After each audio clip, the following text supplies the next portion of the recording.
tema de los arbovirus.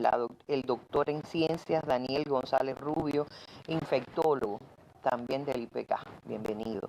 Y la doctora Madeleine Rivera Sánchez es la jefa de la Dirección Nacional de Vigilancia y Lucha Antivectorial del MISAP, bienvenida. Estará con nosotros, sí, no va a decir, ¿y Durán dónde está? Durán está, pero estará en la última media hora del programa, así que para que haga una valoración general de todos estos asuntos. Y ahora sencillamente vamos a comenzar nuestra mesa redonda de hoy, que comenzamos con media hora de antelación porque los temas lo ameritan. Situación epidemiológica de Cuba y la estrategia para enfrentarlo. Muy buenas tardes.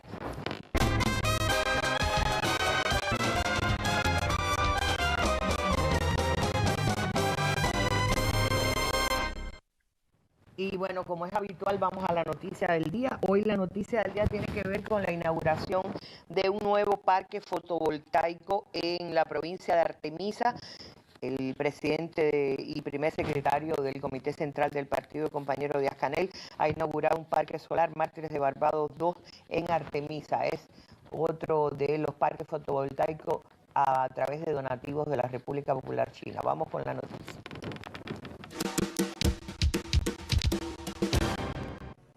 La ceremonia en línea con la cooperación energética entre la República Popular China y Cuba. Esta inauguración del Parque Mártires de Barbados 2 marca la conclusión de la primera etapa del proyecto. El embajador de la nación asiática resaltó la eficiente colaboración alcanzada entre entidades de los dos países para concluir y sincronizar al sistema eléctrico nacional los emplazamientos con tecnologías fotovoltaicas donadas a Cuba. En el marco de este proyecto se han establecido 7 parques solares en 6 provincias de Cuba con una capacidad de generación total de 35 megawatts, lo que permitirá ahorrar aproximadamente 18.000 toneladas de combustible importado anualmente. La viceministra de Comercio Exterior y la Inversión Extranjera también reconoció la inmediata respuesta de la República Popular China con ayuda solidaria para la etapa de recuperación por los daños provocados por el huracán Melissa en la región oriental. Donativos de alimentos, bobinas de acero galvanizado para la producción de techos para las viviendas, colchones, luminarias solares, entre otros. En la ceremonia, el reconocimiento a trabajadores y entidades de los dos países destacados en la ejecución del parque. La segunda etapa del donativo comprende la instalación en el país de 85 megawatts distribuidos en 15 parques. Una vez terminados y sincronizados esos proyectos, la donación con sus dos fases aportarán a Cuba 120 megawatts. Este es un reporte desde Guanajay, Artemisa, de un equipo de estudios Revolución y Bernardo Espinosa, Canal Cubano de Noticias. Bueno, y hay otra noticia del día que esta sí no es una buena noticia.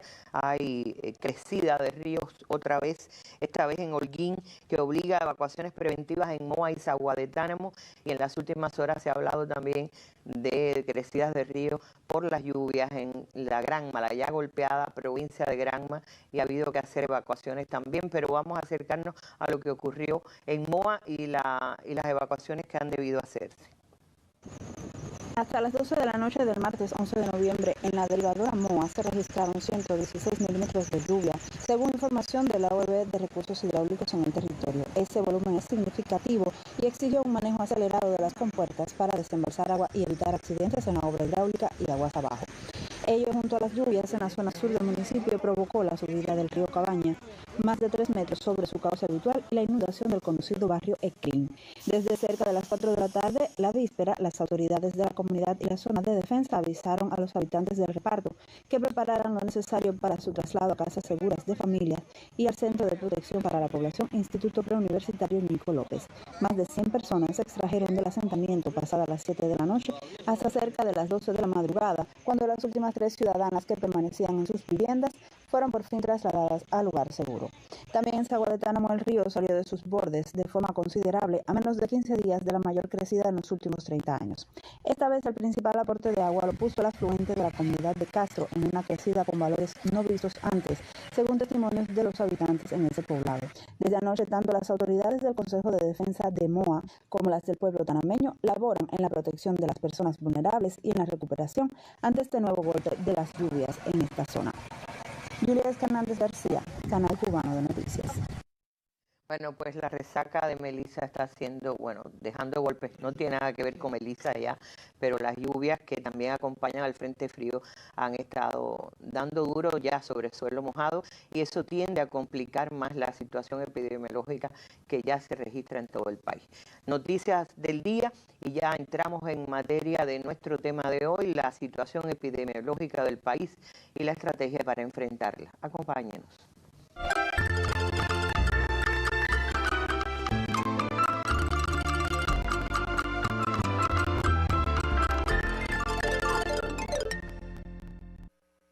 A enfrentar las arbovirosis que circulan en el país como chikungunya, dengue y en menor medida oropuche, como mismo se hizo con la COVID-19, convocó el presidente cubano Miguel Díaz-Canel Bermúdez a expertos y científicos del sistema de salud pública.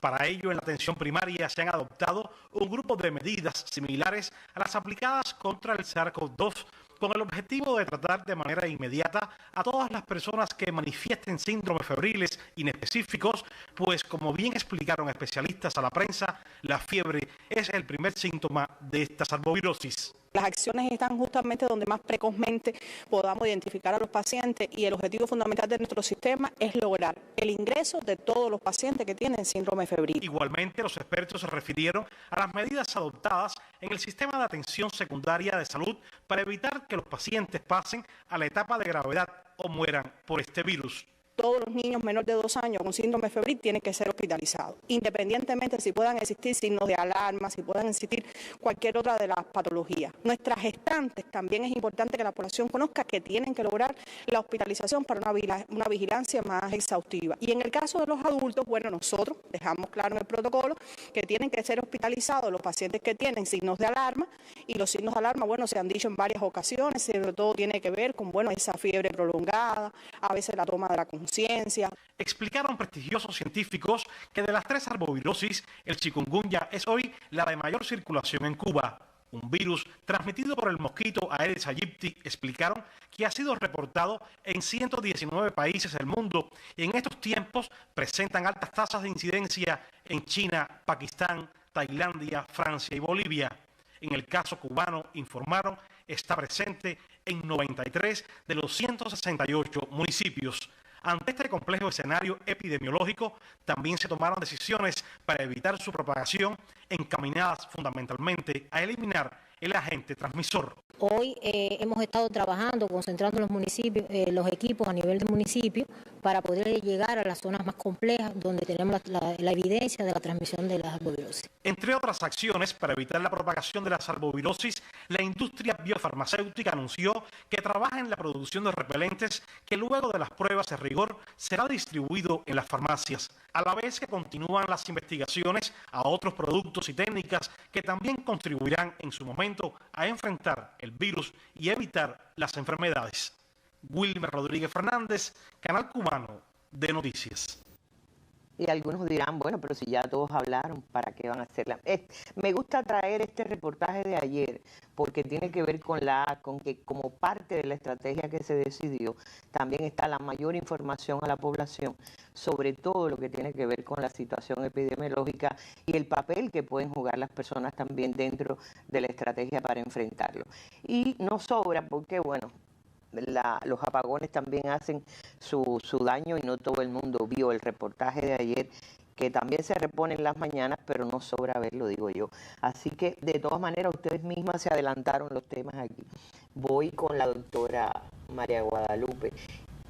La situación, usted se decía en el reportaje, y creo que es a partir de lo que usted explicaba, que es una situación mundial, el tema de los arbovirus, en este minuto. Yo diría que el tema de los arbovirus realmente lleva varias décadas. Lo que pasa es que va creciendo y sí, se hace mundial dependiendo de la presencia o no de los vectores.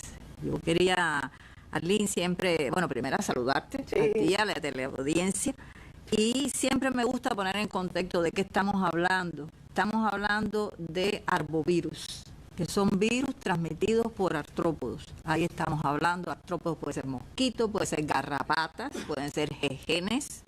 Y cuando este artrópodo, este insecto pica, se infecta, el virus se replica y en el artrópodo y puede transmitir a un vertebrado, en este caso puede transmitirlo en dependencia a una persona. Bien, dicho esto, estamos hablando de que en las últimas décadas, paulatinamente, existen determinantes sociales y ambientales que han ido cambiando y que han ido, vamos a decir que empeorando en muchos lugares. Y ahí en pantalla yo quisiera referirme, bueno, urbanización descontrolada y no planificada, la propia movilidad poblacional en el mundo, en los lugares que lleva el virus de un lado hacia otro, porque el virus lo lleva. Se mueve más la persona que el insecto. Oí el otro día que, por ejemplo, uno de esos virus los trajo de Brasil, ¿no? Llegó puede ser. El oropuche, uno de ellos, ¿no? Bien, pero dentro de estos factores está la necesidad de las poblaciones de almacenar agua. Y entonces, si estamos hablando de mosquitos Aedes, necesita agua limpia. El manejo inadecuado de los residuos sólidos, el saneamiento inadecuado, esas son situaciones que se ven hoy en el mundo, en muchos países, incluyendo el nuestro. Es decir, no estamos ajenos. Por otra parte, hay otras condicionantes, que es el cambio climático. Es un conjunto de factores, no es que sea uno. Y en el cambio climático, el aumento de la temperatura, se sabe hoy que incrementa, por ejemplo, acorta el tiempo en que un mosquito es capaz de transmitir, por ejemplo, o hace que los vectores se expandan. Es decir, todos son factores que conllevan a que realmente se incrementen las arbovirusis. Ahí en la siguiente diapositiva, ya entrando, estamos hablando de chikungunya, la mesa, pero ahí es una lámina que a mí me gusta mucho porque se ve en la parte superior, eso es Aedes aegypti, vean en azul realmente todos los lugares donde está presente Aedes aegypti. Y eso ha ido aumentando, porque la lámina muestra un momento, pero es que eso ha ido creciendo a partir de las décadas. Y debajo, Aedes albopictus, que también es transmisor de estas enfermedades, aunque en Cuba no se ha reportado, pero es un transmisor en otros países. La siguiente, esto hace que tienes el vector, se expande geográficamente, pero también se incrementa en densidad. Y, como decimos, tienes un vector, tienes el virus y tienes en este caso la persona. Es el trío. Importante, esta es una lámina de OMS. Hoy a nivel mundial se plantea que hay 4.000 millones de personas en riesgo de alguna de estas infecciones por Aedes. Y las principales, dengue, que todos conocemos en nuestro país, dengue, lo hemos sufrido, chikungunya, Zika y siempre el peligro de la fiebre amarilla que está ahí, que también es transmitido por Aedes aegypti. Es latente, está latente. Sí, en estos momentos hay un alerta en la región por fiebre amarilla, por algunos países que han tenido la situación. Ya entrando en chikungunya, bueno, el nombre puede parecer raro y realmente ya después uno se acostumbra, pero viene de la lengua africana maconde, que doblarse por el dolor, o aquel que se encorva, o aquel que camina, es lo que quiere decir. La lámina, eso es una microfotografía del virus como tal, así se ve a microscopio electrónico. Entonces, ¿cómo se transmite este virus? La siguiente. Similar al dengue, el mosquito Aedes pica a una persona. Importante, esta persona puede ser ahora, por ejemplo, uno de nosotros, el mosquito me pica y yo puedo estar en lo que se llama fase virémica, virus en sangre. Puedo estar perfectamente, pero tengo el virus en sangre. Si un mosquito me pica, un Aedes, ese mosquito se infecta, sufre un periodo de 8 o 10 días en dependencia de la temperatura y él ya se hace infectivo y es capaz de cada vez que pique, durante la vida de esa mosquita, porque es la hembra, transmite en este caso chikungunya, pudiera ser dengue, pudiera ser zika, pero bueno, estamos hablando de chikungunya. Y así se mantiene el ciclo. Si ahora a esto le ponemos movilidad, uno puede no tener el virus en el país, como por ejemplo ha pasado en Cuba. Cuba es un país que ha estado libre de chikungunya, nunca se ha reportado la transmisión de chikungunya. Y quiero recalcar esto, y ahora vamos a hablar de la situación, porque sé que se comenta que si esto es nuevo, que si es a Cuba. No, Cuba lo que pasa es que en la ola, y ahora lo vamos a mencionar, que tuvo la región de las Américas a finales del 13, 14, 15, 16, Cuba realmente no tuvo chikungunya. Toda la región tenía prácticamente chikungunya, transmisión grande, con casos complicados, etcétera, y Cuba no. Tuvimos un brotecito de 40 casos en Santiago de Cuba que se logró eliminar. Entonces Cuba no se enfrentó a esa situación. El cubano no sabe lo que es eso, a no ser algún colaborador en Venezuela o en algún país que sí lo supo. Yo vi un caso de chikungunya porque coincidí en Venezuela y vi ahí colaboradores nuestros con la hinchazón de las manos, etcétera, etcétera. Pero Cuba pasó, es decir, no es un fenómeno nuevo para Cuba, pero no es un fenómeno nuevo ni para la región ni para el mundo. ¿Hubiera sido bueno infectarse entonces? Digamos con la llamada inmunidad de rebaño que algunos hablan. Arlene, yo creo que nunca es bueno infectarse. Verdad, perdón por la pregunta. Porque hubiéramos echado hacia atrás lo que estamos pasando ahora, ¿no? Sí. No sé, pero realmente nunca es bueno infectarse. Pero al final lo que quiero recalcar es que no es algo que tú digas, es algo que le pasa a los cubanos. No. No es una maldición. Es que nos tocó, es que ahora entró. Y puede haber entrado porque Cuba mantiene un intercambio de viajeros muy grande. Y puede haber venido incluso por algunos lugares, porque siempre se mantiene la transmisión. Bien. Esta es la ola que usted hablaba, ¿no? Bien, para decir, bueno, ya mencionábamos, sí, ahora la ola del 2004 que todavía no había entrado a la región. Fíjense, este virus se conoce desde el 1700 y tanto, lo que no se sabía en aquel momento, no se sabía que habían virus y no se sabía que era una enfermedad viral. Pero el virus como tal se aísla en Tanzania en el 50 y tanto. Y se mantiene en algunos países en África y Asia antes del 99. Un virus que no, como virus y enfermedad, claro que produce morbilidad, pero vamos a decir que a bajo tono.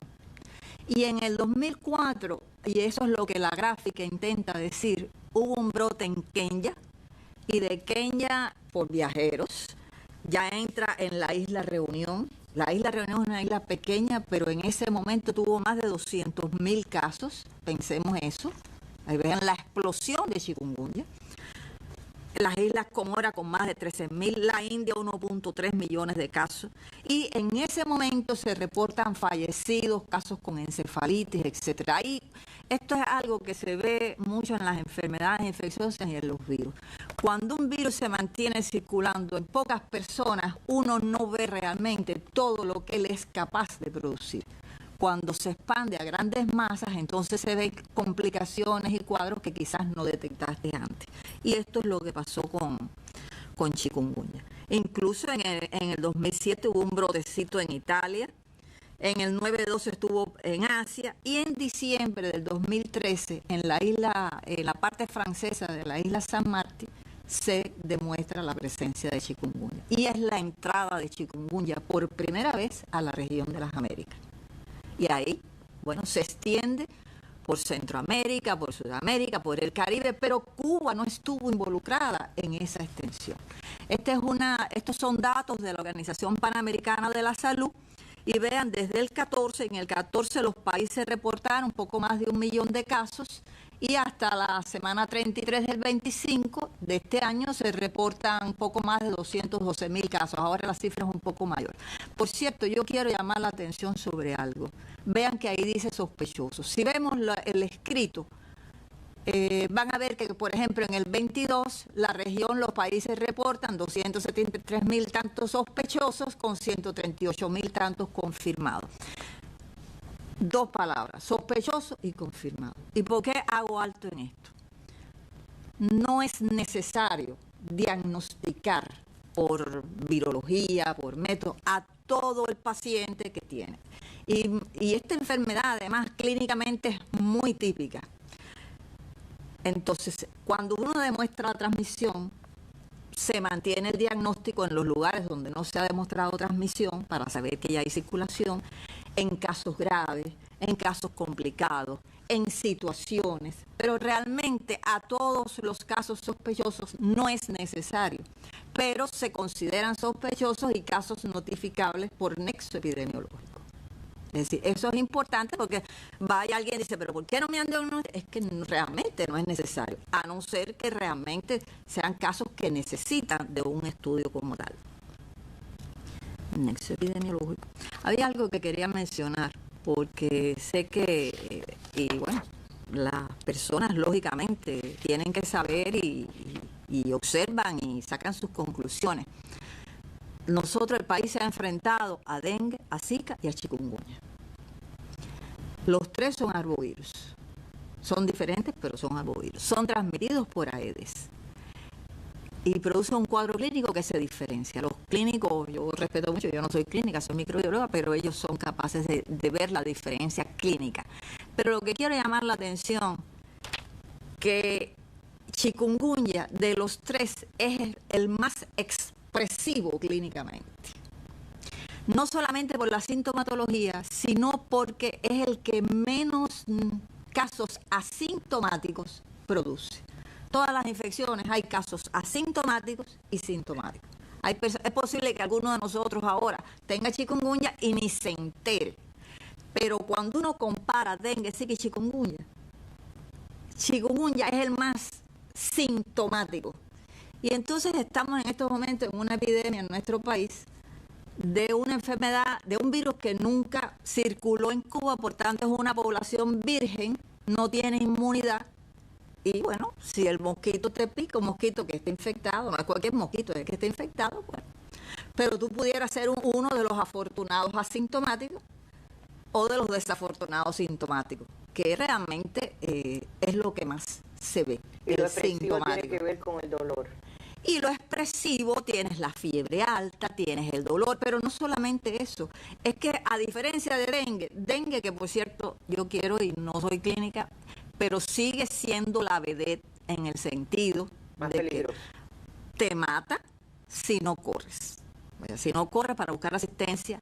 Aquí chikungunya tiene otra característica, que es larga, que es te causa artropatía, fiebre alta, pero que tiene etapas que, bueno, después van a ser mencionadas, pero que es larga de duración. Y entonces la persona, pero es que no me pongo bien, no se me quita, no puedo levantar el brazo.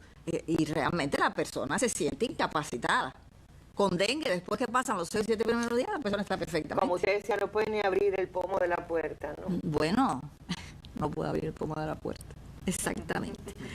Y ya para cerrar esa notica, el virus, he mencionado la palabra viremia, que es virus en sangre. En el caso de chikungunya particularmente, esa viremia es muy elevada en cantidad, concentración de virus en sangre, pero es larga. Y eso tiene la desventaja que si en dengue es una viremia baja y corta, cuando se te quita la viremia, el mosquito aunque te pique no se va a infectar. Pero en chikungunya tú puedes estar hasta 9 días, 10 días, que si el mosquito te pica, el mosquito se infecta y la transmisión se mantiene. Es decir, para dar una idea de por qué estamos viendo tantos casos, una enfermedad, una población virgen frente a un virus nuevo que es muy expresivo, que es una viremia elevada y que además así ha pasado en la mayoría de los países. Claro. Y al mismo tiempo, doctora, que hay la situación, los factores concomitantes o los factores que son favorables a que el virus se expanda. Por el mosquito.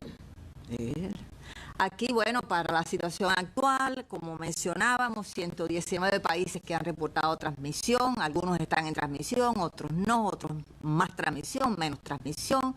Llamar la atención que, por ejemplo, Paraguay en el 2016 tuvo más de 20.000 casos, pero en el 23 hubo una emergencia en Paraguay con, miren la cifra, y 297 fallecidos. Bolivia en estos momentos está reportando más de 4.000 casos. Hay un alza de chikungunya en el Océano Índico interesante. El Océano Índico, por ejemplo, la isla Reunión, que mencioné ahorita que en el 2004 tuvo 200.000 casos, ahora está en una segunda ola. Fíjense, han pasado 20 años. Porque otra cosa interesante es que este virus da inmunidad de por vida. Entonces, bueno, ya me infecté con chikungunya, qué malo, pero bueno, ya no me vuelve a dar. Y entonces se produce una epidemia grande, una gran parte de la población se infecta y quedó, vamos a decir, que inmune. Pero el tiempo pasa y nos vamos poniendo viejos y se empiezan a acumular susceptibles. El virus está, ya sea por un viajero, ya sea porque está en la naturaleza, en un virus, en una transmisión transversal, y cuando se acumula vienen otras olas. Y eso es lo que está pasando posiblemente en el Océano Índico. La siguiente, que bueno, también hay reportes de este año en Pakistán, la India, Tailandia, bueno, mírenlo ahí. Francia, a partir de viajeros, ha tenido casos autóctonos. Italia, a partir de viajeros, ha tenido casos autóctonos.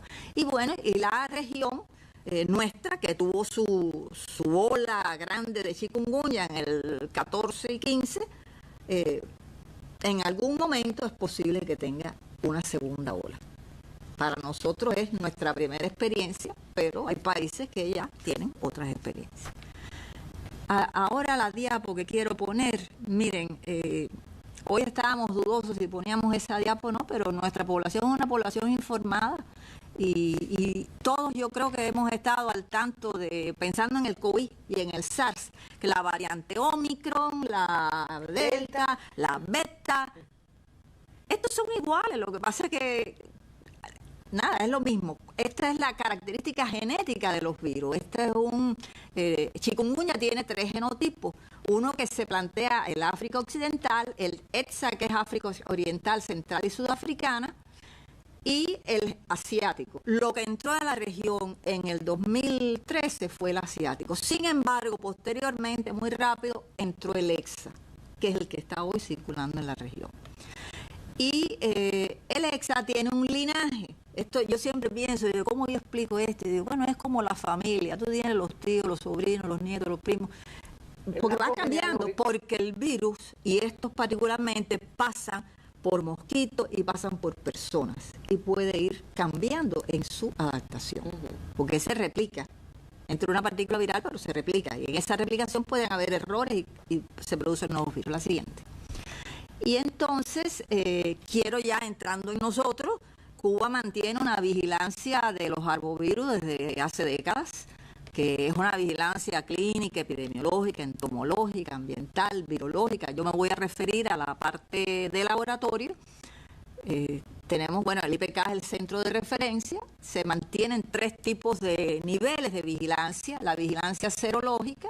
Tenemos una red de laboratorios en todo el país. Aquí estoy segura que nuestra población sabe, porque la gente comenta, ya me hicieron la IgM de dengue, no me la han hecho, me dio negativo, me dio positivo. Eso se mantiene nuestra vigilancia de IgM, que es para dengue, que yo siempre digo que a nivel epidemiológico, porque ese es un diagnóstico epidemiológico, tan positivo es decir que la IgM está subiendo, que te indica que hay una transmisión de dengue o de un flavivirus, un Zika, como que es negativo, porque si tú empiezas, ¿qué fue lo que pasó el año pasado en Santiago primero, en Songola Mayeboniato y después en Cienfuegos? Que los compañeros de las áreas de salud empiezan a notar casos aparentemente dengue, pero la IgM daba negativo y daba negativo. Y entonces, bueno, era algo. Y bueno, se hizo el diagnóstico de oropuche en aquel momento, que por cierto, oropuche es otro arbovirus, pero es un Bunian virus que nunca tampoco habíamos tenido en el país. Lo que pasa es que tiene un contexto clínico diferente y es explosivo, pero menos explosivo que el caso de chikungunya. Está la vigilancia molecular, que te dice si es dengue 1, 2, si es chikungunya, ya le pone el apellido. Y la vigilancia genómica, que se desarrolló mucho a partir del SARS, del COVID, que te dice, te caracteriza, es como, yo siempre digo, es como ponerle al nombre a los apellidos. Y eso es lo que hacen los nuevos linajes. Te puede permitir inferir de dónde entró, cómo se diseminó, si cambió, etcétera, etcétera. La siguiente. Entonces aquí, bueno, mencioné el brotecito del 15 en Santiago que se eliminó. Nuestra población ha estado en riesgo. En julio de este año, a finales, en este caso en Central España y Perico, empiezan a reportar casos con fiebre, malestar, una inflamación. Se mandan la IgM negativa, se mandan las muestras y bueno, al hacerle toda la batería era chikungunya. Se hacen los alertas. Este virus ya se secuenció, la siguiente. Esta es una tecnología hoy muy avanzada, que todo el genoma del virus está secuenciado, el virus que tenemos aquí, virus tanto procedente de los primeros casos de matanza como de Aedes aegypti, que es el vector que estamos encontrando, que es el que está relacionado a la transmisión en nuestro país. Y vean en rojo, esas son las secuencias cubanas, que es el genotipo EXA, que es el que está circulando. Yo quería, para cerrar, porque creo que me he extendido bastante, pero sí, por el tiempo estamos apretados, pero bien, es bueno decirlo. Mantenemos la vigilancia de dengue, zika, chikungunya, oropucha y fiebre amarilla, por los alertas que hay, además de, bueno, otras vigilancias. Por la región, ¿verdad? Sí, por otras vigilancias. Que Aedes aegypti, ya lo mencioné, que en estos momentos lo que está circulando, porque hablamos de muchos virus, los virus siempre están, pero lo que está circulando desde el punto de vista de arbovirus es chikungunya y dengue. En mucha menor medida, oropucha está muy tranquilo. Algún caso, porque los virus no desaparecen, pero algún caso.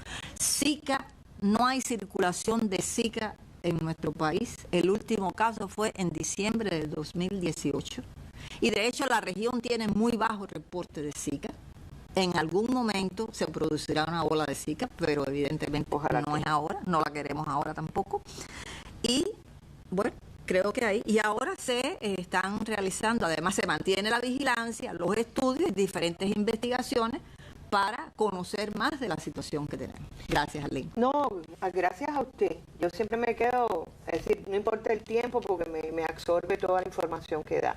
Y voy directo con Yajen, aunque ya tuvimos un adelanto de tu intervención ahí en el reportaje que vimos. La situación hospitalaria o de atención primaria de salud frente a este panorama. Hay gente que dice, yo creo, ayer alguien me dijo, oye, yo creo que hay un 80% de la población tiene el chikungunya, porque todo el mundo que conoce aquí el propio ICR, en todos los lugares hay mucha gente de baja. ¿Cuál es la situación real a nivel hospitalario, a nivel de atención primaria, Yajen? Sí, buenas tardes, Aileen, a usted y a la de la audiencia. Yo creo que en primer lugar, para reforzar lo que justamente decía la profesora Lupe, nosotros debemos partir, y es el principio que hemos seguido desde el propio Ministerio, la organización de nuestros servicios, desde el paciente con síndrome febril específico. Y digo esto porque a veces, es decir, no todo el mundo se ve representado en un diagnóstico positivo para un dengue, para un chikungunya, y a veces entonces eso puede generar a veces inconformidad con los números o algunos argumentos desde el punto de vista técnico que se puedan hacer. Y yo creo que ese es el principio que hoy rige nuestro sistema, la organización de nuestros hospitales y de la atención primaria, porque cada uno está, es decir, respondiendo a su nivel de respuesta, dando su nivel de respuesta en esta situación. Y yo sí quiero enfatizar en que nosotros hemos dejado claro por la experiencia que ya tiene Cuba que es importante la hospitalización de todos los pacientes con síndrome febril específico. ¿Y qué quiero decir con esto? ¿Inespecífico o específico? Inespecífico, síndrome febril inespecífico, que es el paciente que todavía, es decir, que estamos pensando tiene fiebre y no sabe lo que tiene. Pudiera tener una arbovirosis, pero no sabemos exactamente cuál. Y digo esto, y cuando hablo de la hospitalización, estoy haciendo referencia justamente a que la hospitalización y el ingreso puede ser hoy o en la atención primaria como un ingreso domiciliario o puede ser en nuestras instituciones de atención secundaria. Y yo creo que ahí es donde hay una primera evaluación que con la población pudiéramos, se puede estar comentando, ¿no? Y yo lo decía en el reportaje que se hacía. A veces, imagina usted qué difícil es lograr el ingreso. Sí, si me ponían la lámina lo agradezco, exactamente. Es decir, si a veces nosotros decimos, bueno, ¿cómo lograr la disciplina de que se pueda mantener un paciente con un síndrome febril específico, bueno, en la vivienda, aislado, bajo todo el régimen y la disciplina en cada uno de estos lugares? Yo creo que esto vale la pena insistirlo. Entonces, en principio, el primer mensaje que queremos volver a transmitir a la población es que todo síndrome febril específico, luego de ser evaluado por el médico en la atención primaria o en la atención secundaria, debe estar ingresado en el hogar o en los hospitales. Y hoy nosotros, por ejemplo, tenemos... Es decir, reposo, porque ingresado en la casa es reposo. Es lo que reposo y con aislamiento, por todo lo que estaba hablando evidentemente nuestra profesora. En otros momentos se habló del aislamiento en instituciones, pero nosotros hoy estamos considerando que ese aislamiento, donde es oportuno por todas las condiciones, en la propia vivienda siempre que tenga condiciones. Entonces, ahí se hace el seguimiento desde la propia primer nivel de atención, es decir, nuestros médicos y enfermeras de la familia, que sin duda, es decir, nosotros no estamos ajenos, o que hoy tenemos un grupo de nuestros médicos, nuestros profesionales enfermos. Entonces, para eso se han tomado del propio Ministerio de Salud Pública una organización del sistema, y estamos, por ejemplo, provincias que hoy están utilizando los estudiantes de quinto año de la carrera de medicina, que tienen todas las competencias para poder asumir la atención a este tipo de pacientes y poder garantizar su seguimiento, para entonces poder identificar precozmente cualquier síntoma, signo que pueda requerir entonces trasladarlo al segundo nivel de atención, es decir, y poderle dar continuidad de la atención en la atención secundaria. Y aquí, bueno, nosotros decíamos qué pretendemos y qué acciones ha hecho el propio sistema de salud pública en función de la atención secundaria. En primer lugar, yo creo que es importante conocer que hay una organización de cerca de 4.000 camas disponibles para los pacientes con síndrome febril específico. No es cierto que hayan colapsado los hospitales. Mire, puede que en un momento determinado usted llegue a una institución y en un horario determinado puede existir una demora, porque entonces hay un grupo de pacientes, el otro día conversábamos. O una acumulación. Exactamente, pero hay camas disponibles, como en ocasiones también hemos tenido bajas coberturas, y con esto de algunos medicamentos que también generan insatisfacciones. Y que te manden para la casa no quiere decir que no haya cama, sino que no es imprescindible. Que no tiene criterio de ingreso. Bueno, ahí teníamos algunas de las láminas, pero antes de pasar a esa, justamente yo sí quería insistir, es decir, hay cosas de la organización de los hospitales, estamos hablando, es decir, cuál es el paciente que tiene que estar ingresado, cuántas camas tenemos disponibles en nuestras instituciones, cómo se ha organizado el ingreso directo para facilitarlo, que ya tenemos criterio de que el paciente lleva un ingreso, evidentemente cómo se hace, y además también cuáles son los criterios, y para eso entonces compartimos aquí los criterios de ingreso que existen por las diferentes edades. En el caso de los niños, por la prioridad que tiene para Cuba, además sabemos lo que representan, se ha definido que todos los menores de 2 años deban estar ingresados, tengan o no signos de alarma. Nosotros poníamos arriba para tal vez compartir, porque sabemos que nuestra población es muy instruida, como decía la profesora Lupe y usted también comentaba. Bueno, nada, cuáles son los criterios que hoy tenemos de signos de alarma y demás que pudieran tener los pacientes. Y en el caso entonces de los niños, como decíamos, todos se hospitalizan, pero también con una organización por su edad. No es lo mismo una sala para lactantes, no es lo mismo una sala para niños mayores, y no es lo mismo una sala ya para pacientes que son adultos en sentido general. Sí hemos tenido... nosotros compartíamos hoy con el equipo de expertos, bueno, en realidad hemos tenido niños enfermos que son neonatos, es decir, en los primeros 45 días de vida, y con lesiones importantes en la piel que son llamativas. Lo vimos, por ejemplo, en el caso de Matanza, lo hemos visto aquí también en La Habana. Hoy nuestros equipos de asistenciales, es decir, están también en un proceso de investigación también para todas las formas de presentación, y yo creo que esto, como lo decía ayer el presidente, tenemos que tomar la misma dinámica que hicimos con la COVID, y yo creo que esa es una dinámica muy interesante que nos pone en una rapidez en la toma de decisiones y demás. También la forma de presentación en los niños lactantes, es decir, los menores de 1 año, pero en lo particular en los menores de 3 meses es diferente. Se ha conversado así con los equipos de la terapia intensiva y demás, y yo creo que bueno, eso también se ha visto, porque hoy, por ejemplo, nosotros estamos reportando hoy para país 8 pacientes entre graves y críticos, 2 solamente críticos, el resto son graves, pero que los tenemos en nuestra sala, es decir, y no es una información que se esconde, es una información que realmente nosotros estamos trabajando y que tienen hoy disponibilidad de toda su atención en cada una de las terapias. Pasa adelante. En lo particular, en la gestante, nosotros lo decíamos, por la protección que se le da a estas personas, es decir, a las gestantes en sentido general, todas también estamos considerando que deban estar ingresadas. Las que no tienen signos de alarma, en salas convencionales, pero las que tienen signos de alarma van directo a nuestras terapias y bueno, desde ahí se le da seguimiento. Pasa adelante la última diapositiva que compartíamos, y este es en el caso de los adultos. Aquí, ¿por qué me detengo? Porque sin duda este también pasa a ser un grupo especial para nosotros. ¿Y por qué digo esto? Porque nosotros hoy es un fenómeno que estamos viviendo, que tenemos un número importante de adultos mayores que viven solos. Entonces, esta mirada diferenciada que merecen y necesitan nuestros adultos mayores, esos que son más frágiles y que hoy, desgraciadamente, para decirlo de alguna manera, viven solos, pues bueno, también llevan, y desde nuestro ministerio se le ha dado una valoración. Y aquí, por ejemplo, nosotros que estamos pidiendo y conversábamos hoy en el equipo técnico nuestro, ¿verdad? ¿Qué papel tiene el vecino también para, de cierta manera, con ese adulto mayor que vive solo, que está enfermo, con toda la discapacidad que usted decía, que a veces no se pueden ni levantar? ¿De qué manera podemos, bueno, informar al sistema, es decir, a su médico de familia, a su policlínico, para que pueda entonces ser valorado, para si necesariamente tiene que estar ingresado? Se han creado también las condiciones en cada uno de los lugares, porque no solamente, es decir, en el caso de los adultos mayores, sí se ingresan los que tienen signos de alarma o los que tienen alguna particularidad, por ejemplo, enfermedades que en este caso crónicas, comorbilidades, ser un paciente vulnerable, ese también. La diabetes, por ejemplo. Por ejemplo, que esté descompensada sobre todo, ¿verdad? Y ese sí lleva una mirada diferente. Pero nosotros en sentido general, es decir, en el caso de los adultos mayores, esos que viven solos, bueno, se le está dando una mirada también en lo particular. Yo en sentido general creo que me sometí, es decir, a ser muy concreta en este sentido, porque creo que la información inicial que se daba desde ayer en el noticiero nos ha permitido también que la población conozca cuáles son los principales criterios que hoy tenemos de hospitalización, cuál es la importancia también desde la atención primaria cuando se diagnostica un síndrome febril, que lleve su ingreso domiciliario, garantizar y asegurar su ingreso domiciliario. Estamos muy claros que en ocasiones, por ejemplo, el médico de la familia no está, como decíamos, pero el sistema se ha organizado en función que a lo mejor desde el propio policlínico o desde la propia atención de nuestros estudiantes también se pueda garantizar la atención.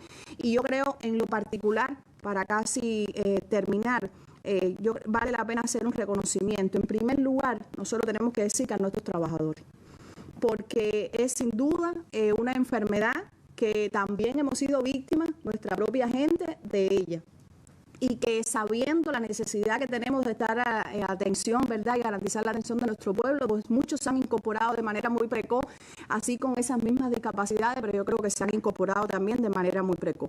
En segundo lugar, lo veíamos ayer en el intercambio con el presidente de científicos y expertos, es decir, toda la respuesta que ha dado también la industria en función de la toma de medidas rápidas, oportunas, a la hora de poder poner a disposición también un grupo de los insumos y los medicamentos que hoy estamos necesitando. Y conversábamos con la profe Lupe, y bueno, también los organismos internacionales, hay que ver lo que se está aportando también para el oriente del país, que en este minuto vive una situación no diferente a esta que estamos comentando en sentido general por las arbovirosis, porque sabemos ahora que en esta situación mucho más complicado, asociado a otras situaciones, y también, bueno, todos los donativos que se han hecho, todo el diagnóstico que se hace, y la profe Lupe hacía referencia, bueno, la OPS es quien lo ha estado donando, quien lo ha estado aportando, y yo creo que eso también deja claro todos los amigos que Cuba sigue teniendo en función de todo el enfrentamiento de todas estas complejidades. Doctora, decía la doctora Lupe que es larga en el tiempo la chikungunya.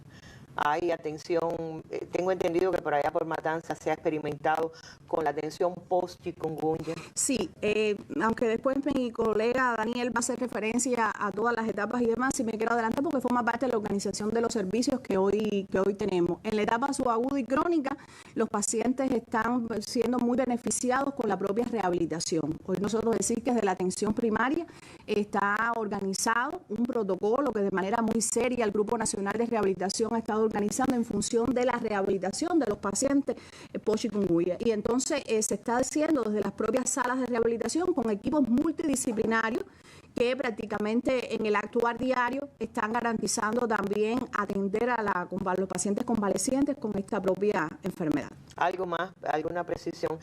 ¿Muertes ahí se habló de muertes en el mundo. No, puede perfectamente ser, es una enfermedad que puede evolucionar. No está libre de... Puede evolucionar a la muerte, eso es una realidad, lo han estado diciendo todos nuestros expertos, además está reportado en otros países también la mortalidad, y por tanto también los cubanos, de cierta manera, esta puede ser una causa de muerte de las que pudiéramos estar presentando. Yo por lo pronto sí pienso que los adultos mayores no pueden quedarse solos, al margen de que se aíslen dentro de la casa. Mi pánico es la caída, porque he visto hombres muy fuertes, los conozco, su nombre no los voy a decir aquí, pero que cayeron en el piso y las madres no lo pudieron levantar, la madre y la hermana. Un caso muy cercano de nosotros, porque no podían con él, un hombre fuerte, saludable, y el chikungunya lo tiró, perdió el conocimiento.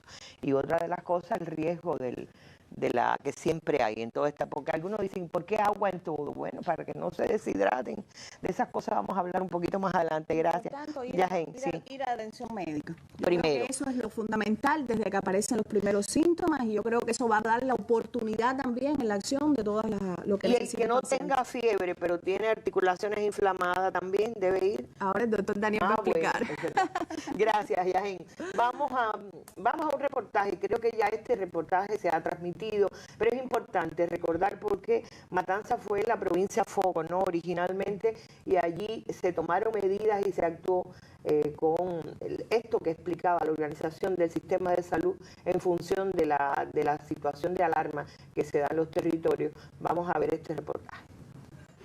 La pequeña Valeria, de 1 año y 3 meses de edad, tiene los pies inflamados. Su mamá bien sabe de la fiebre alta y los dolores en las articulaciones de la niña ocasionados por el chikungunya.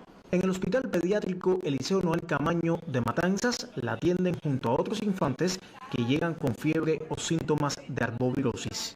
El protocolo de estrategia para la sospecha de arbovirosis trata de que todo niño menor de 10 años sin complicaciones debe ser hospitalizado, aún independientemente de que en ese momento tenga un criterio de ingreso, pero por protocolo le corresponde ingreso. La provincia está atravesando un pico epidémico de arbovirosis que circulan en esta etapa del tiempo, además de los virus estacionarios que normalmente circulan para la edad pediátrica, y los dos han traído consigo de que aumente el índice ocupacional del hospital y por tanto la mayor afluencia de pacientes pediátricos al hospital.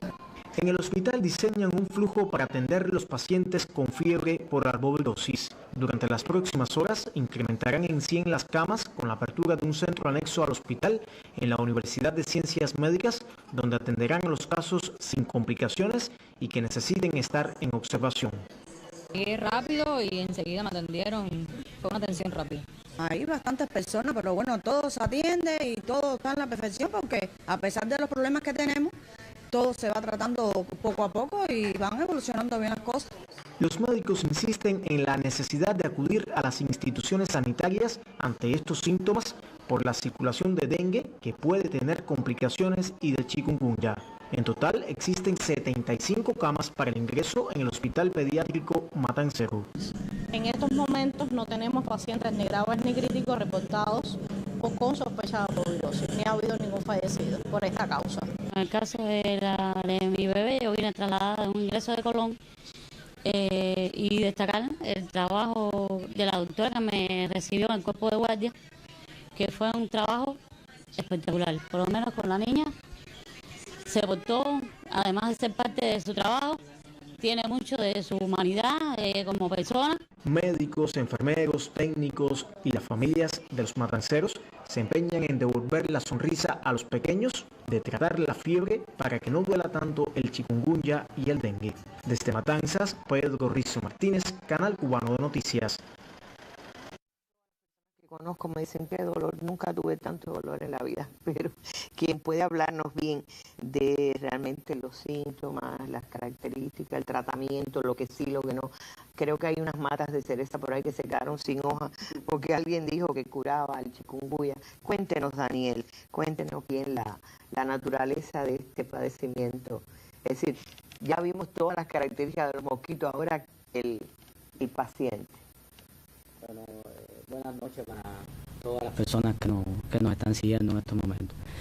Bueno, el chikungunya como decía Lupe, el mismo nombre ya le implica la personalidad de esta enfermedad.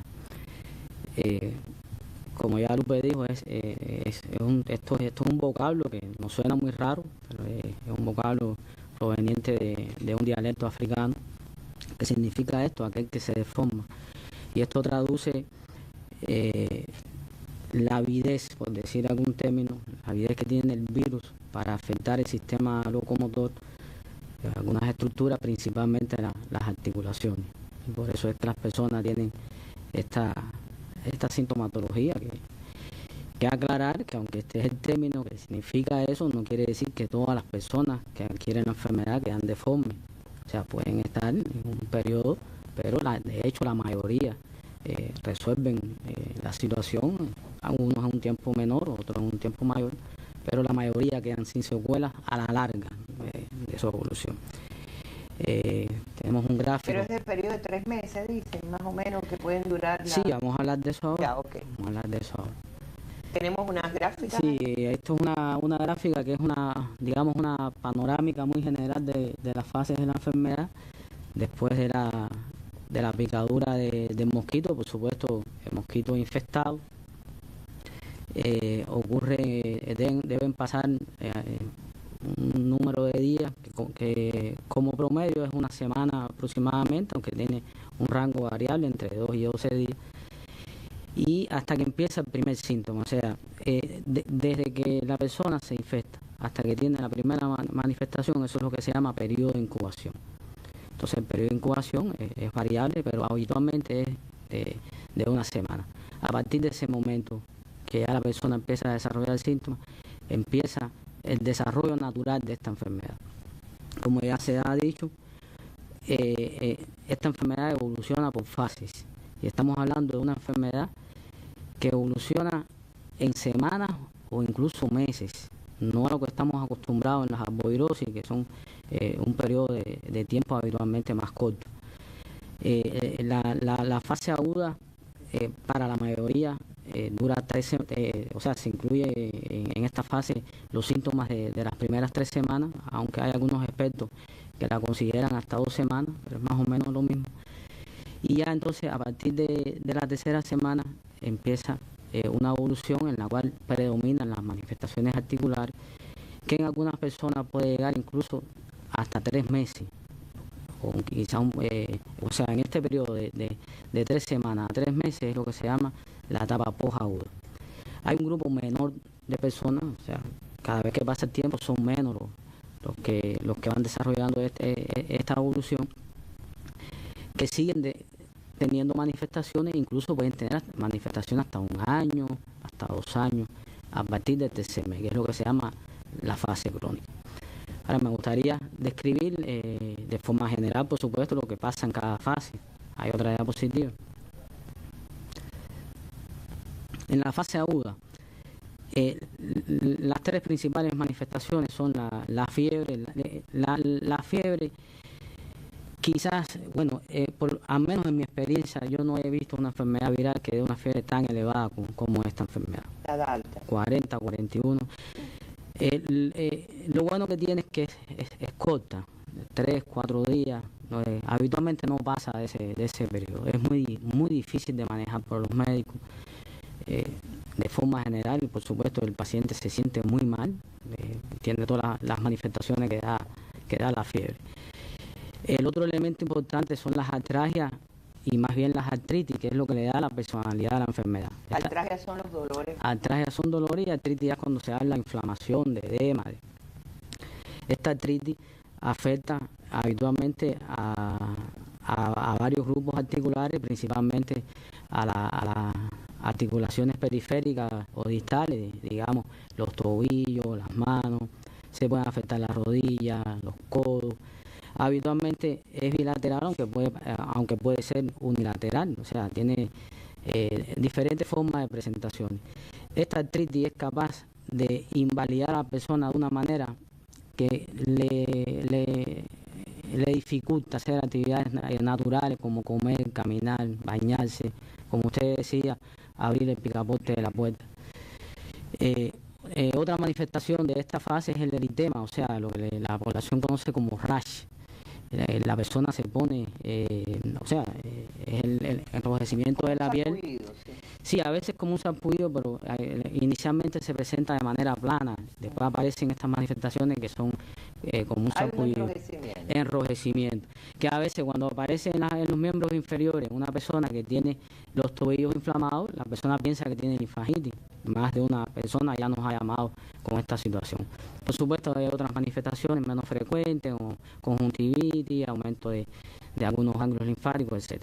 Ahora, en esta fase aguda es importante recalcar que es donde aparecen las manifestaciones extraarticulares, que algunas de ellas pueden considerarse complicaciones. Estas complicaciones aparecen, o sea, porque son muy graves, que pueden comprometer la vida del enfermo. Estas complicaciones se presentan en los más vulnerables, digamos, en los niños menores de 1 año, en los ancianos, en algunas personas con un entorno de enfermedades muy complejos, pero también de manera muy excepcional se pueden presentar en personas previamente sanas. Decir que las complicaciones que nosotros hemos visto principalmente son las neurológicas, las cardiovasculares, y que esto no difiere de lo que se reporta en el mundo. En realidad, las complicaciones y los fallecidos que nosotros hemos tenido se han presentado con la misma frecuencia que reportan los países en donde hay transmisión del virus. Entonces, en la fase crónica, bueno, como decía, lo que predomina es la artropatía. Hay una serie de manifestaciones, el dolor, la rigidez y sobre todo la invalidez que incapacita a la persona. Aquí en esta fase pueden aparecer recaídas habitualmente. Fíjense que digo habitualmente porque no nos gusta ser absolutos en medicina. Habitualmente estas recaídas son menores que la anterior crisis, pero bueno, pueden aparecer. De resaltar que esto es importante que la población lo conozca, porque las personas dicen, bueno, me tocó a mí no se me va a curar esto nunca. No, que la persona entienda que esta es la naturaleza de la enfermedad, que hay personas que se van a curar un poco más rápido, otros se van a demorar un poco más.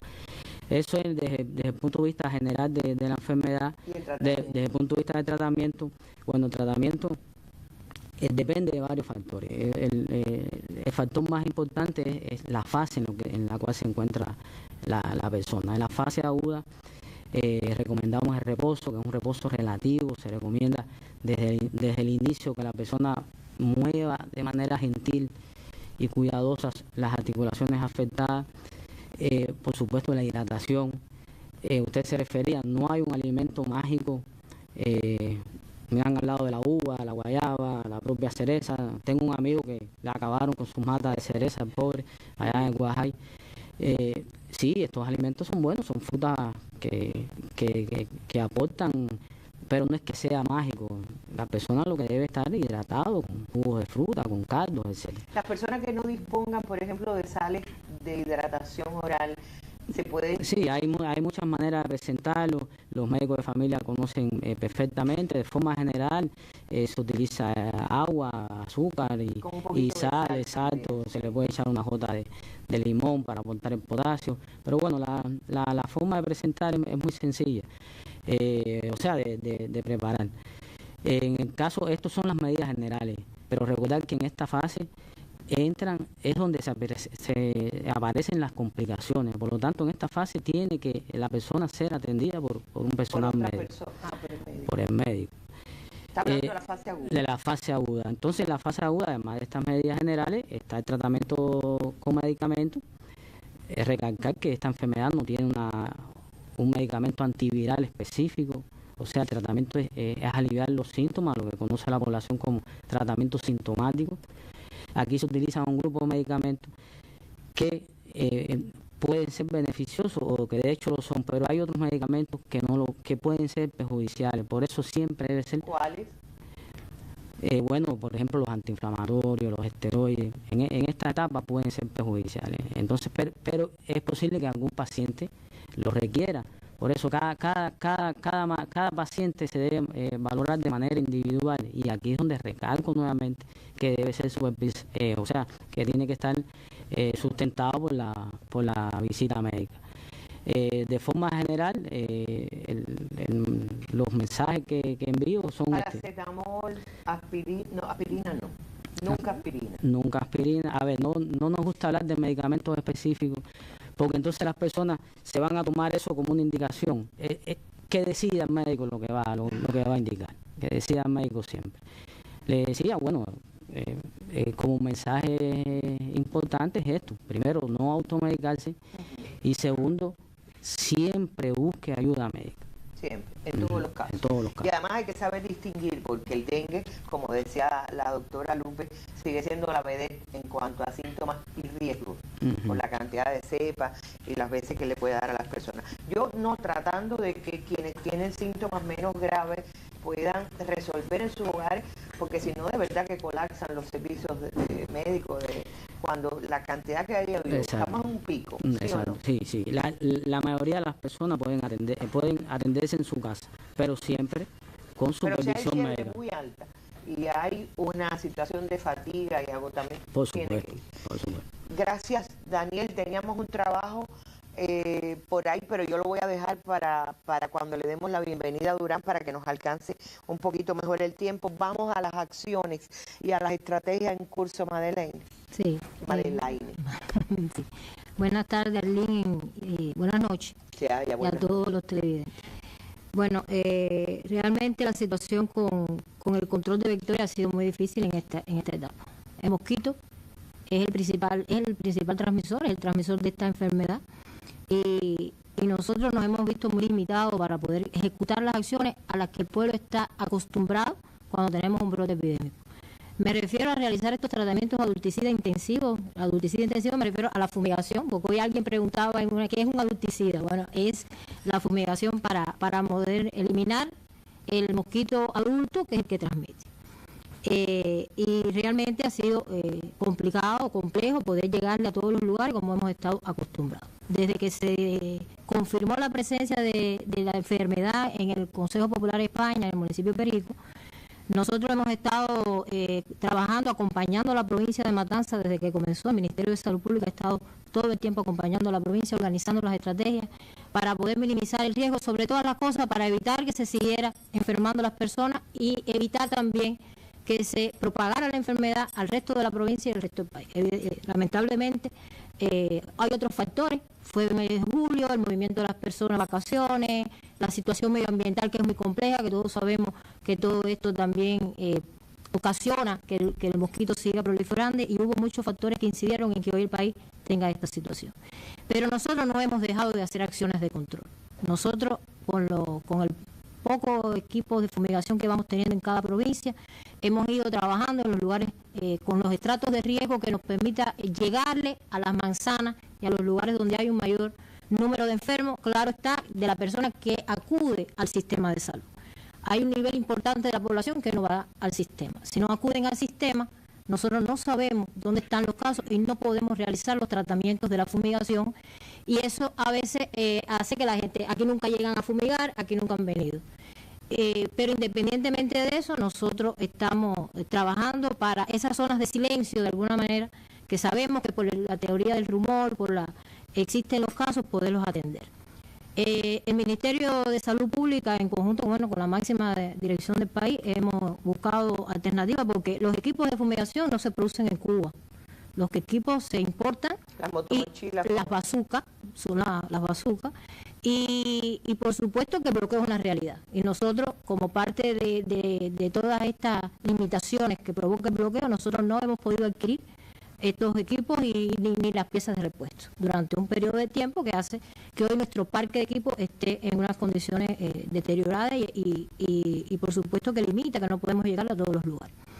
Pero el país se ha pronunciado y hemos buscado un nivel de alternativa que hoy ya próximamente deben estar llegando un nivel de equipos de fumigación a todas las provincias. En La Habana se va a intensificar, todos los territorios del país se le va a reforzar con estas bazucas, que va a permitir poder avanzar y poder llegarle a los lugares que hoy tienen una mayor complejidad con el tema de chikungunya, que como ya se ha explicado es la enfermedad que hoy más está afectando y molestando a la población. Nosotros seguir transmitiendo a Lynn que la lucha es contra el mosquito. ¿Y la basura? Y la basura. Digo, porque yo recuerdo a la doctora Lupe diciendo el otro día en una entrevista magnífica para Telesur, ella explicaba, bueno, es verdad que la mosquita pone los huevos en el agua limpia, pero cuando llueve, las hojas acumuladas, los recipientes acumulados en la basura, terminan siendo recipientes favorables a eso, ¿no? Así es. Así es. Está, y en cualquier caso, para la higiene siempre. Siempre. Las medidas para el control del vector son medidas integradas e integrales. No es una sola. No solo con el adulticida o con la fumigación vamos a resolver esta situación. Y tapar los recipientes de agua. Son varias medidas en las que tienen que estar todas acompañadas para que realmente se logren bajar los niveles de infestación. Floreros, vasos espirituales. Nosotros en el análisis que hacíamos, el mosquito, la mosquita, que es la que pica, es la que pone los huevos, se mantiene cerca de la vivienda. En esta manzana hay uno, pero el que está en la manzana de frente es otro, no es el mismo. Porque mientras tenga el depósito donde poner sus huevos y para alimentarse, se va a mantener. Y entonces, por eso tenemos que tratar en la vivienda de mantener todos los depósitos tapados, de eliminar todos los riesgos que puedan procrear el vector, porque de esa manera nos estamos protegiendo y estamos protegiendo a la familia. Y mientras podamos también tener limpio nuestro entorno, también va a favorecer a que bajen los niveles de mosquitos. Este adulticida intradomiciliario, esta fumigación que nosotros hacemos, tiene un efecto de 45 minutos, que es la responsabilidad que le decimos a las personas siempre, que tienen que mantener la vivienda herméticamente cerrada 45 minutos y va a eliminar el mosquito que está vivo en ese momento dentro de la vivienda. Pero no tiene este insecticida acción residual.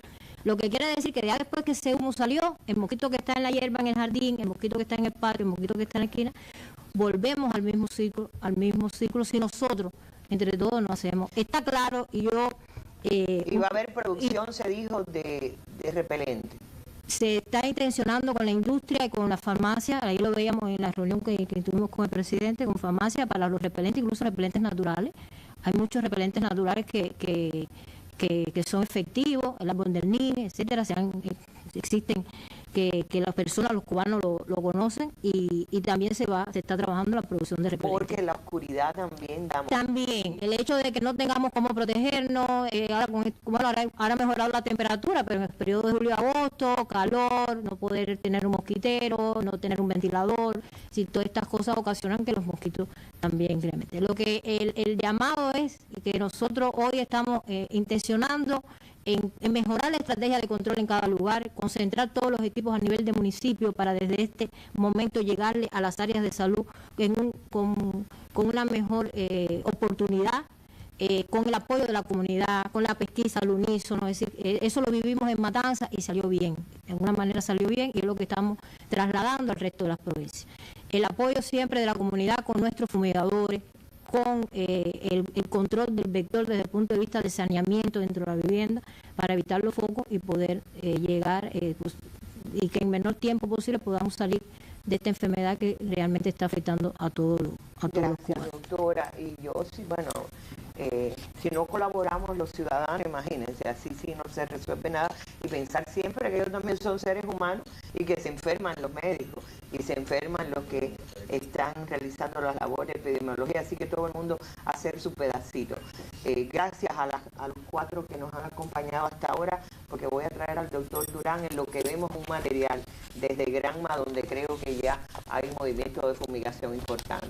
Gracias de nuevo por la dedicación, por el esfuerzo y por lo que esperamos que vayamos pudiendo resolver en esta batalla. Una estrategia que depende de múltiples factores y los esfuerzos de muchos se implementa en la capital contra el mosquito Aedes aegypti, causante de múltiples virosis en el país. Una de las zonas intervenidas, el municipio Plaza de la Revolución, despliega acciones paulatinamente. Plaza de la Revolución tiene 7 áreas de salud, es decir, 7 policlínicas. Todos los días a las 3 de la tarde se realiza una reunión técnica donde evaluamos los febriles que están saliendo en cada uno de los lugares, así como la positividad, es decir, los que pueden ser positivos a dengue o pueden ser positivos a chikungunya, que son los virus que fundamentalmente están circulando en Plaza de la Revolución. En esta semana que se inició esta estrategia de trabajo integrado contra la acción a la Aedes aegypti, se entró en el Policlínico Corintia. El Policlínico Corintia es el que está situado en línea IL, y esa área de ahí, de las manzanas que están pegadas a la tribuna antiimperialista, a esa zona de ahí fue la que se fumigó el día del lunes. Esta estrategia focalizada que prioriza los focos de alta transmisión se ve reforzada por un esfuerzo colectivo, toda vez que las brigadas regulares de la campaña antivectorial no cuentan con el personal completo. Plaza tiene más de 1.000 centros enclavados en el municipio y ellos son los que hoy están poniendo la fuerza movilizada. Recibí una buena capacitación cómo manipular el equipo, la cantidad de vivienda que rinde el equipo. Es un equipo caliente, siempre se le explica a la población los minutos que hay que estar con la casa bien cerrada, serían 45 minutos. Y precaución, tenemos 6 trabajadores y funcionarios y 4 que también acompañan en cada una de las manzanas con mayor peligrosidad para lograr revertir esta situación epidemiológica. Otro gran reto del Ministerio de Salud es la organización de los servicios desde la atención primaria. Cada policlínico tiene un cuerpo de guardia que trabaja las 24 horas, donde hay 2 médicos hoy en cada uno de las áreas de salud, que si hoy el consultorio que puede tener su médico aquí y el otro consultorio de igual manera se atiende o tiene la enfermera para poder dirigir al paciente hacia donde debe ir. Y en el cuerpo de guardia está la atención garantizada. Hoy los cuerpos de guardia tienen duragina en ámpula, tienen sales de rehidratación oral. La basura dispersa, los microvertederos, el agua estancada son la principal fábrica del mosquito. La fumigación en las viviendas nos protege por horas, pero la limpieza colectiva nos protege para siempre. La acción decidida de todos para no generar nuevos criaderos y mantener el entorno saludable serán las piedras angulares para ganar esta batalla. Lisette Márquez, Canal Cubano de Noticias. Y bueno, era en La Habana, en la capital, que es donde más enredado siempre está el asunto de la basura. Doctor Durán, bienvenido, director nacional de epidemiología, se le extrañaba. Por ahí dije yo el otro día, ¿dónde está Durán? Porque cuando hay situación, es como cuando Rubiera no está, si viene un ciclón, ¿no? Me enfermaron, me mataron. Dios mío, siempre hacen esas cosas. Bueno, ya usted estuvo el antecedente de la mesa, así que lo que le toca un poquito es redondear. ¿Qué valoración hace de la situación en este momento? ¿Es grave? ¿Es controlable? ¿Está bajo? No sé, usted me dirá las palabras. Buenas tardes a ti, a todos los televidentes. Y radio oyentes. Y radio oyentes se está transmitiendo también. Creo que la información, lo mejor de todos, además de ser especialistas excelentes, los que la han brindado, es que la población puede pensar y darse cuenta, en primer lugar, que además es la duda que tiene a veces la población, que lo que está transmitiendo no es nada de una influenza aviar, de una enfermedad diferente, son estas arbovirosis que se han explicado perfectamente y que la hemos tenido en otras ocasiones, el dengue, el chikungunya, en una ocasión, como se dijo, pequeña, pero que en estos momentos está circulando, igual que el oropoche, aunque como vamos a ver en unos gráficos que están ahí, pues en una cuantía que va disminuyendo.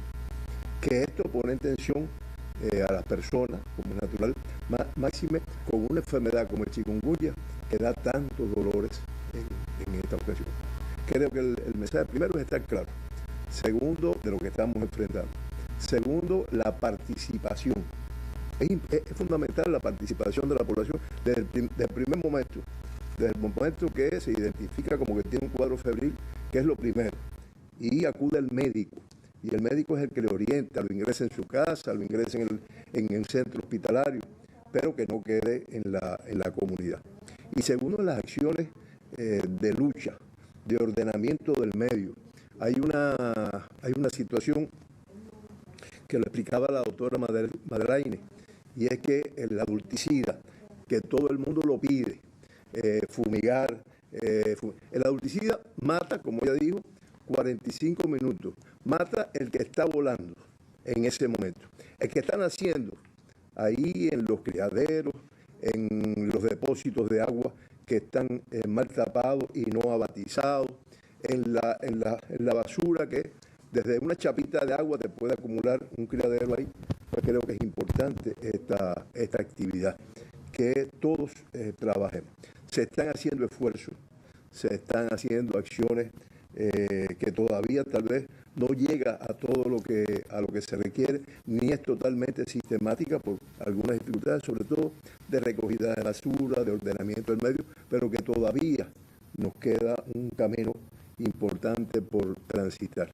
Nosotros tenemos equipos, el Ministerio de Salud tiene equipos de trabajo en todas las provincias, que de conjunto con los equipos técnicos de la provincia van dirigiendo las acciones que son muy, muy importantes. Disculpa, ¿me pueden poner ahí las pantallas que yo traje? Ajá. Ya, ¿por dónde la veo?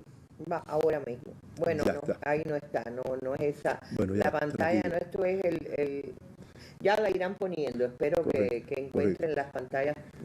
Es importante esta actividad.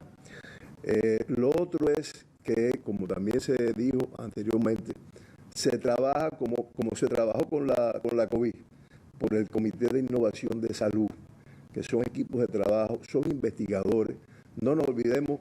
Ahí tenemos un municipio con incremento febril. O sea, hay un incremento del febril. Creo que usted lo decía ahorita. Hay un incremento. En estos momentos estamos con un incremento de los febriles, tal vez una discreta disminución. Hay un total de 168 municipios que tienen, se ha detectado, se ha hecho el diagnóstico. Hay 68 de ellos que están con incremento. Ahí está el número de febriles y realmente eso es algo que se va llevando. La próxima. Ya aquí tenemos dengue, de las arbovirosis, aquello es febriles, aquello es fiebre, que es por donde empieza la historia, hasta ese momento, que es por donde empieza la atención y la identificación.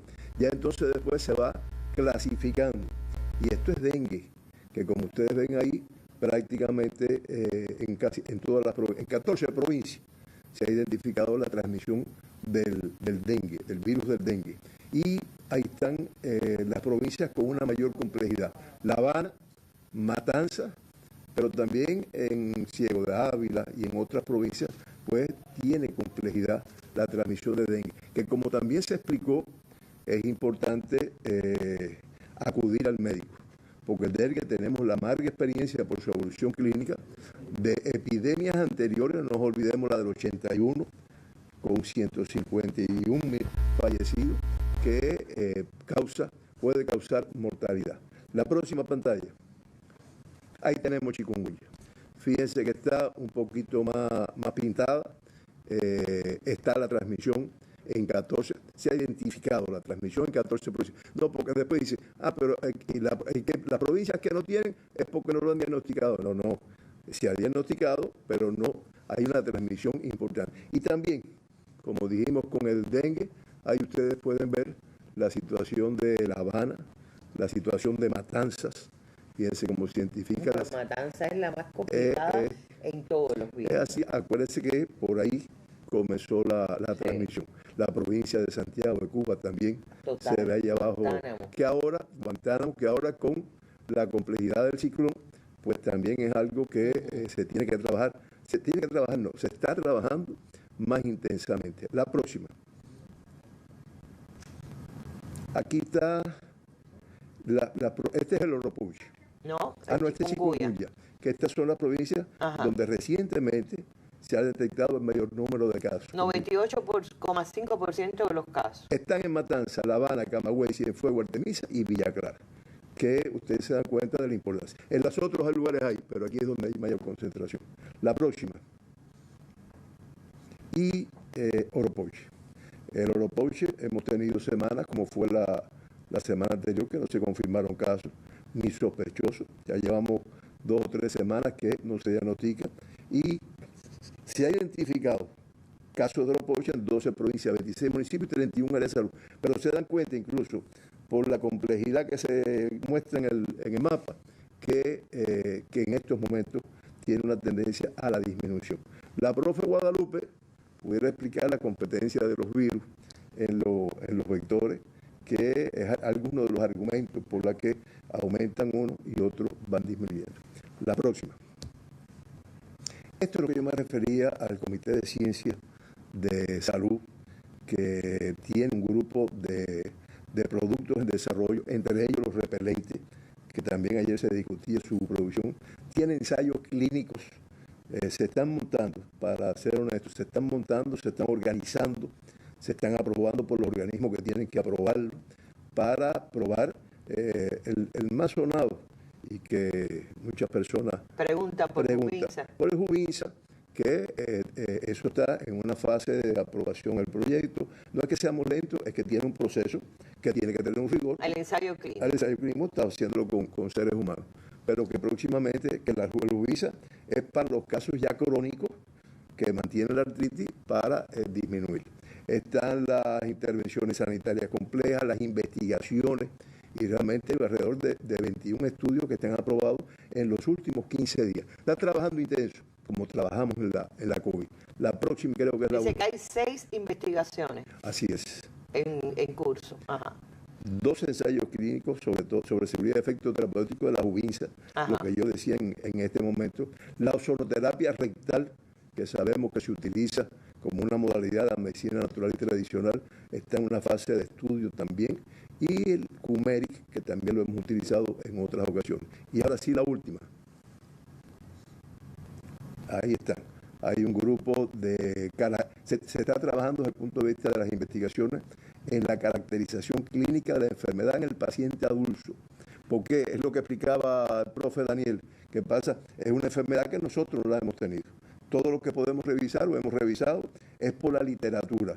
Pero ahora vamos a escribir la historia de nosotros, de Cuba, de nuestros pacientes, que es lo más importante. La caracterización clínica en el paciente pediátrico, en sus etapas agudas, posagudas y crónicos.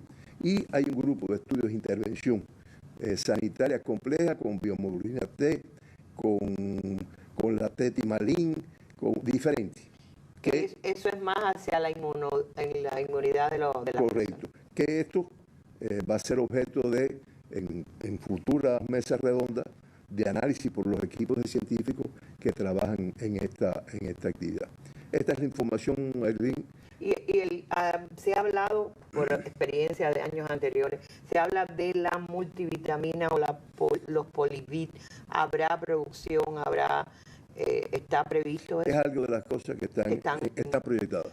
Y que te reitero, se está trabajando. Yo no te puedo dar ahora de que ya, eso está en la Pero nunca sobra tomar vitaminas. No, de ninguna manera. Cualquier tipo. Incluso hay muchas personas que me dicen, Durán, yo no he cogido porque yo tomo Poliví, yo tomo vitaminas por diferentes vías, y eso nunca está sobra. Lo que pasa es que no está demostrada su efectividad, pero nunca sobra. Esto es el resumen, Arlene. Ok, ¿y qué diría el doctor Durán ahora mismo a la población que se está sintiendo síntomas? Que, bueno, la orientación, ya usted decía, lo general, la colaboración en la higienización, en mantener, yo sé que para la gente es difícil, bota el vaso de agua espiritual o el del florero, trata de evitar lugares donde se depositen los huevos, pero recomendaciones fundamental, al que está enfermo, al que está sano y al que tiene un paciente en la casa. El que está enfermo, ir al médico.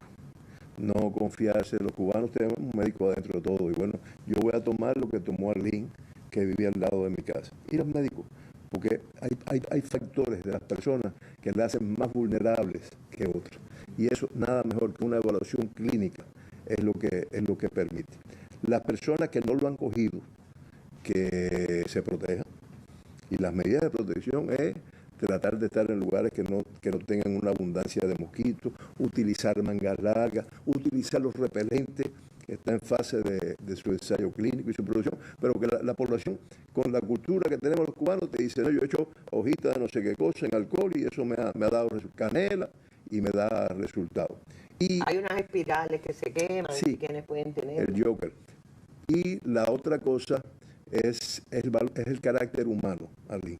Lo decía, creo que fue la doctora Yajén, esos viejitos que están solos, que no tienen familiares, y que la solidaridad de los cubanos no nos permite dejarlos así solos y no apoyarlos en su recuperación, en su alimentación, que también es fundamental. Y indispensable, la participación activa de la población en la eliminación del vector, en el ordenamiento del medio, en la medida que pueda esto acá. Y no tengo la menor duda, como se ha hecho, que se lleva a punta de lápiz las acciones de saneamiento que se están realizando en estos momentos. Insuficientes, para que no me digan, no, él no sabe lo que está pasando, no. Insuficientes todavía, pero que tenemos que todos participar activamente. Hay una pregunta que no me contesto. ¿En qué momento estamos? ¿Agudo, crítico, caminando? Todavía agudo. Estamos en un momento. Yo no puedo decir que esté... ¿Es una exageración decir que el 90% de la población se ha contagiado con...? No creo, no creo, porque realmente no es así. No es así. Los porcientos que hemos sacado de la población que demanda atención médica, que es casi toda, duele tanto, que es difícil que una persona no vaya. No es así de un 90%.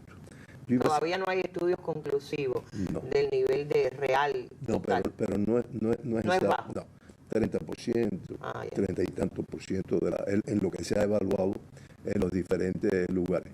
Y que creo que fue la profe Lupe la que lo decía, ¿no?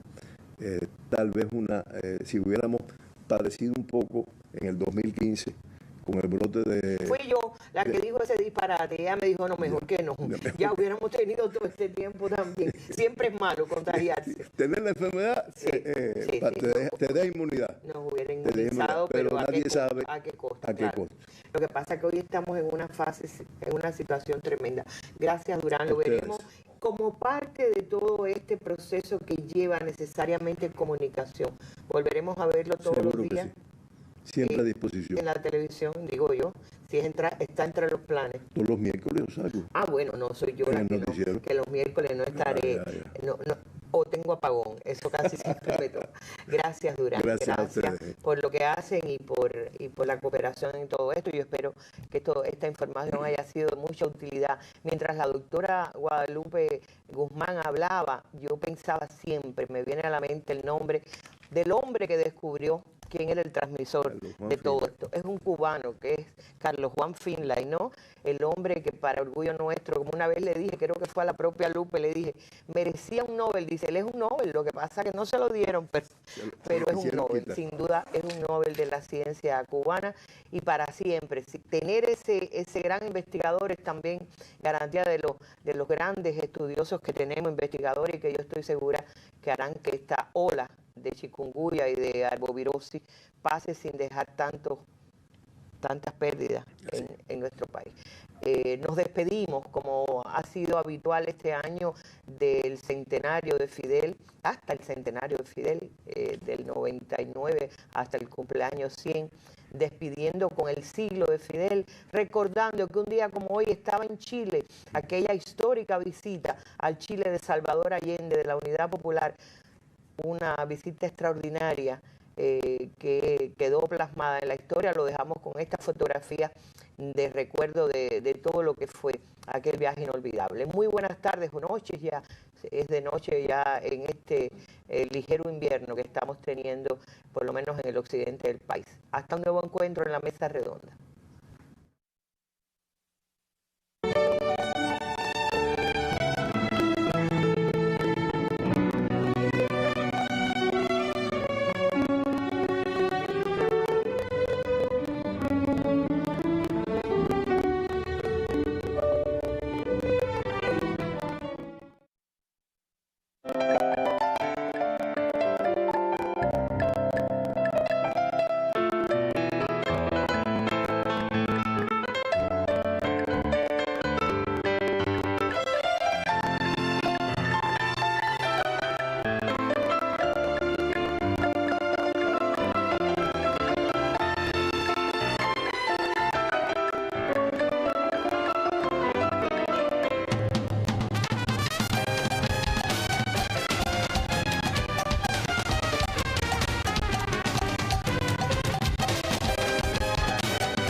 recibir y cobrar giros postales internacionales en las oficinas de correos que brindan ese servicio.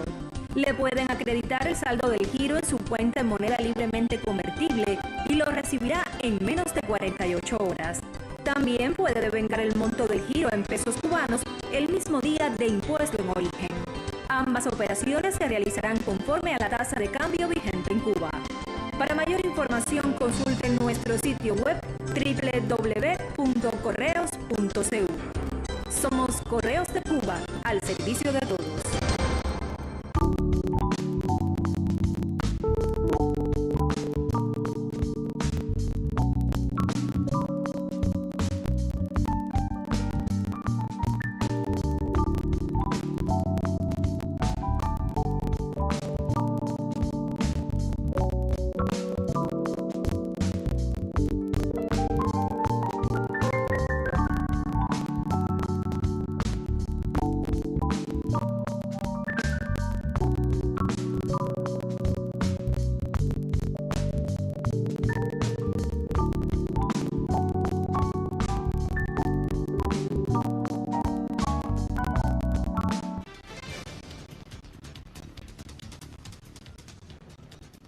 Es jueves 13 de noviembre de 2025 y compartimos titulares. El presidente del Consejo de Defensa Nacional llegó a Guantánamo para evaluar los daños provocados por el huracán Melissa y las acciones de recuperación.